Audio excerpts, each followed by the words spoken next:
Hello friends, welcome to my channel about notes. Today we are going to learn 7th NCERT subject history. So before proceeding to the content, please subscribe to my channel to receive the continuous updates.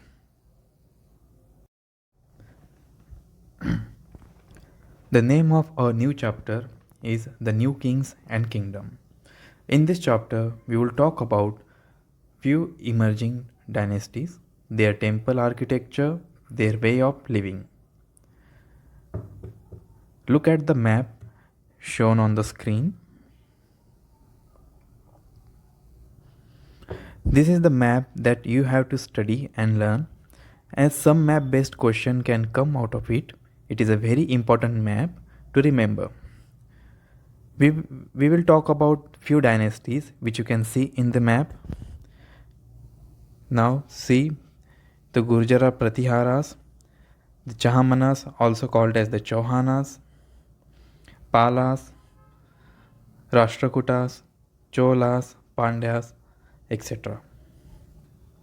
The study we are going to do is of the time period of 7th century and onwards, like the 7th century to the 12th of century.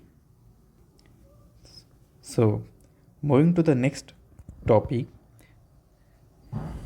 the emergence of new dynasties. In this topic, we will see how new kingdoms are formed and worked. In 7th century, there were big landlords and warrior chiefs. Landlords means the person who rents their house, land, etc. to the people for the money. And the warrior chief means it is the person who is the head of the military and army. So, the existing kings of that time often acknowledged them as their subordinates. Subordinate means it is the people having less power and authority than their kings. Those subordinate people were to be called as samanthas in their local language, and those samanthas were expected to bring gifts to their kings, or we can say overlords. Here, please note down the three duties of the samanthas. The three duties of the samanthas are: bring gift to their overlords, present at their courts, provide them with the military support. As you know, when someone gains more power and wealth, then they start thinking big. And the same is happened with the samanthas. Samanthas are not an exception. So as the samanthas gain more power and wealth, and they started declaring themselves to be Mahasamanthas. Mahasamanthas, it is a name superior to the samanthas. And again, they started declaring themselves Mahamandaleshwara. Mahamandaleshwara is again a superior to the Mahasamantha. The meaning of Mahamandaleshwara is it is the god, it is the great lord of a circle or a region, and many names like that. And sometimes what Samantha do, they asserted their independence from their overlords. That is, they became independent from the king who were ruling them. So I'll explain Hiranyagarbha. Hiranyagarbha means a golden womb. It signifies a golden pot which is donated to a Brahman, and we can say donated to the Lord Vishnu, who is nothing but the Hiranyagarbha's Lord. The donor who performs the puja archana utters mantra and praising the Lord Hiranyagarbha.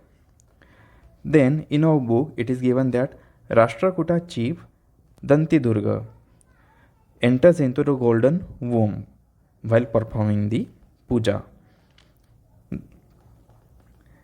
and the priest perform the rites. Rites are nothing but the puja that is to be performed on the pregnant woman. So we can see from this paragraph that when Dantidurga enters into the golden womb, the priest perform the puja they do on a pregnant woman. So after this, that donor is taken out, means the Danti Durga is taken out of the golden womb, and priest then perform Jata Karma and other rites that is usually performed on a newborn. When you can see when the Danti Durga came out of that golden womb, the puja which is done on the newborn were done on the Danti Durga. The donor is Danti Durga uttered a mantra announcing their rebirth from a divine womb and declared themselves a Kshatriya. Means the purpose of Hiranyagarbha is to convert a person from Kshatriya even if they are not belong to the Kshatriya by birth. One such instance was that of Rashtrakutas happened in the Deccan. The Deccan part of India, it is a present, central and southern part of India. These Rashtrakutas were subordinates to the Chalukyas of Karnataka. What happened is, the chief person of Rashtrakuta, whose name was Danti Durga, overthrew.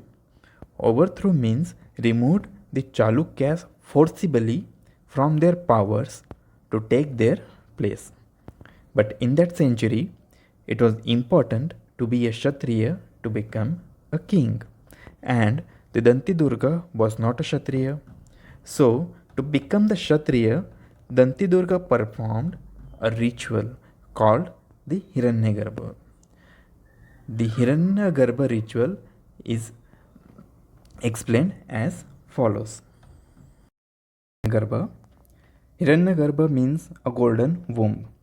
It signifies a golden pot which is donated to a Brahman, and we can say donated to the Lord Vishnu, who is nothing but the Hiranyagarbha's Lord. The donor who performed the puja archana utters mantra and praising the Lord Hiranyagarbha. Then in our book it is given that Rashtrakuta chief Danti Durga enters into the golden womb while performing the puja, and the priest perform the rites. Rites are nothing but the puja that is to be performed on the pregnant woman. So we can see from this paragraph that the when Danti Durga enters in the golden womb, the priest perform the puja which they do on a pregnant woman. So after this, that donor is taken out, means the Danti Durga is taken out of the golden womb, and priest then perform Jata Karma and other rites that is usually performed on a newborn.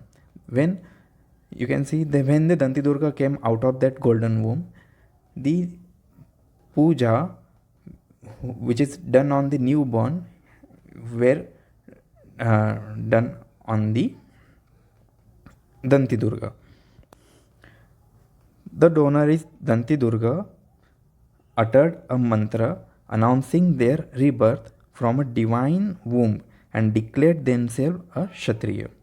Means the purpose of Hiranyagarbha is to convert a person from Kshatriya even if they are not belong to the Kshatriya by birth. Similarly, in other case, men from enterprising families, that is from business, have good military skills, and they used it against their kingdoms to crack out them. The Kadamba Mayura Sharman and the Gurujara Pratihara Harishchandra were Brahmins who gave up their traditional professions and took to arms and successfully established their kingdoms in Karnataka and Rajasthan respectively.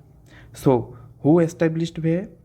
The Mayura Sharman established their kingdom at Karnataka, and the Harishchandra established their kingdom at Rajasthan. Moving to the next topic, administration in the kingdoms. In this topic, we will see how kings carried out their administration, taxes, etc. It is given in the book that many kings adopted themselves the high sounding titles such as Maharaja, Adhiraja. Adhiraja means the overlord of kings. Tribhuvana Chakravarti, which means the lord of three words, and many other such high sounding titles. However, in spite of such claims, they often shared their power with Samanthas as well as with association of peasants, traders, and Brahmins. Peasants are the people who owns or rent a small piece of land on which they grow food and keep their animal for their life expenses. Traders are the people who trade, buy, sell, and do business, and Brahmins, you know.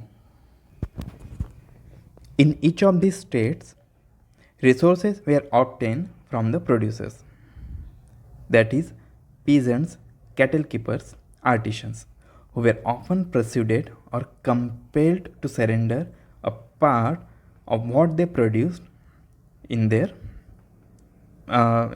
business. Sometimes these were claimed as a rent due to the lord who asserted that he owned the land.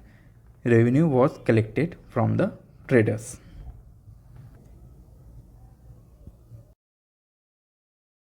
In your book, a small box of information is given about the 400 types of taxes. It is written in that the Cholas of Tamil Nadu refers to more than 400 different taxes.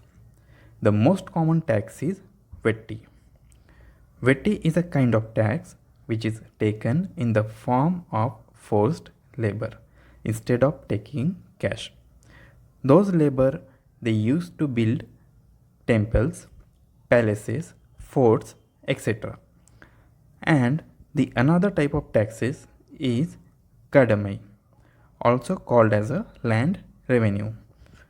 There were taxes on the thatching the house, means building a roof to house with dry vegetation such as straw, dried plant parts, etc.